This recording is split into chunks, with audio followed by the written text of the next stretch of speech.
Assalamualaikum warahmatullahi wabarakatuh. Perkenalkan, nama saya Wanisa Nisa. Di sini saya dan rekan saya Gania Putri Aisyah akan membahas tentang risk dan return.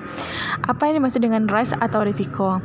Risiko dapat dikatakan sebagai suatu peluang terjadinya kerugian atau kehancuran. Lebih luas, risiko dapat diartikan sebagai kemungkinan terjadinya hasil yang tidak diinginkan atau berlawanan dari yang diinginkan.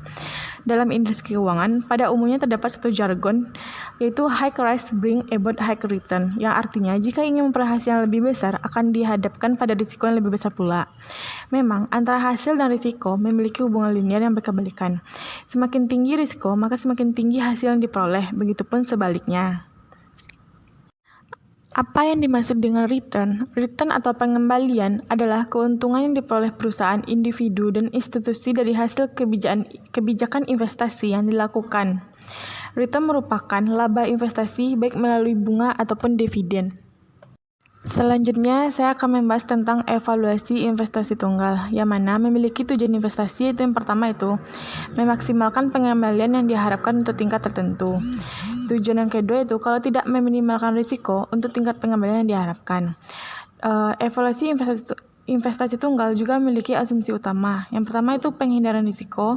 Yang kedua distribusi normal, yang mana distribusi normal memberikan dasar untuk mengevaluasi kinerja investasi hanya dengan menggunakan dua parameter, yaitu menggunakan mean untuk mengukur return dan variance atau devisa standar untuk mengukur risiko. Di sini, investasi tunggal bisa menggunakan beberapa rumus, yaitu sample mean, sample variance, sample standard deviation, dan koefisiensi variasi.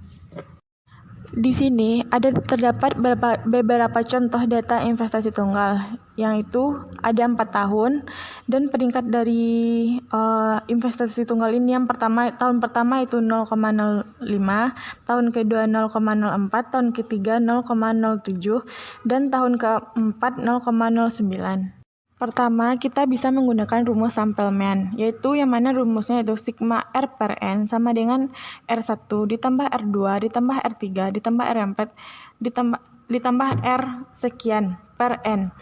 Dari contoh data di atas, karena kita sudah memiliki data, maka kita memasukkan data investasi tunggal yaitu 0,05 ditambah 0,04 ditambah 0,07 ditambah 0,09 per 4, karena investasi tunggal ini memiliki 4 tahun. Maka mendapatkan hasil 0,275 atau 2,75%.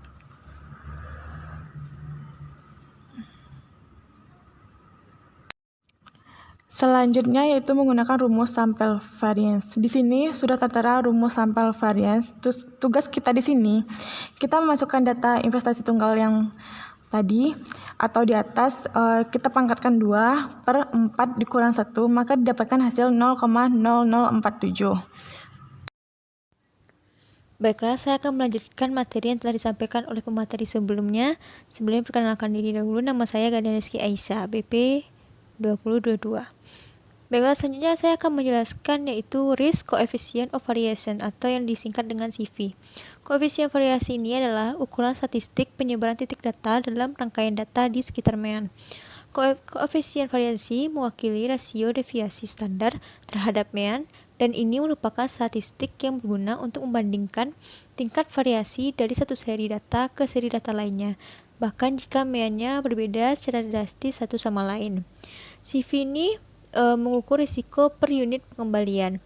Dalam contoh ini, setiap satu unit pengembalian memiliki sekitar 2,5 unit risiko. Maka sesuai slide itu ada tahun pertama, tahun kedua, tahun ketiga, dan tahun keempat dengan masing-masing returnnya 0,05, 0,04, minus 0,07, dan 0,09. Maka dari data tersebut dapatlah sampel meannya yaitu 0,0275, sampel variance-nya 0,04, sampel standard deviation-nya minus 0,07, dan koefisien of variation-nya 2,4908. Selanjutnya yaitu pengembalian investasi tunggal. Dalam probabilitas dan statistik, mean populasi atau nilai yang diharapkan adalah ukuran dari tendensi sentral baik dari distribusi probabilitas atau variabel acak yang dicirikan oleh distribusi tersebut.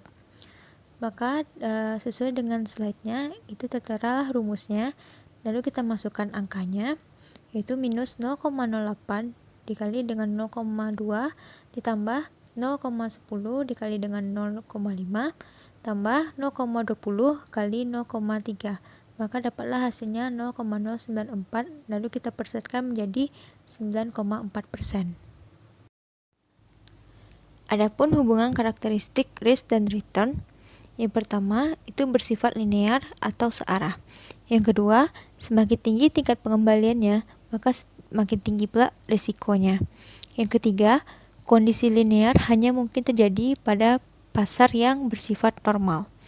Yang keempat, semakin besar aset yang kita tempatkan dalam keputusan investasi, maka semakin besar pula risiko yang timbul dari investasi tersebut. Selanjutnya, ada model yang digunakan dalam risiko dan tingkat pengembalian.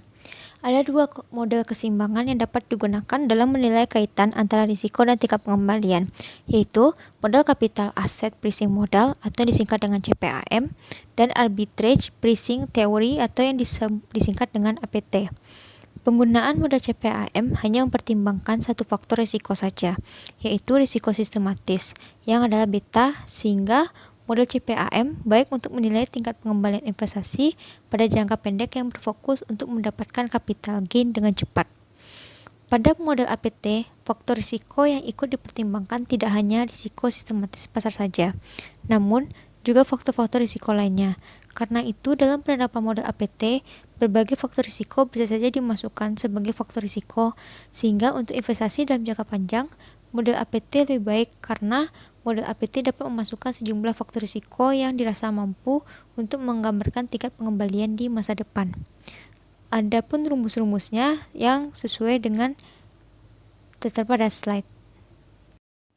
Sekian presentasi dari kelompok kami. Apabila ada kesalahan, mohon dimaafkan. Wabillahi taufiq wal hidayah. Assalamualaikum warahmatullahi wabarakatuh.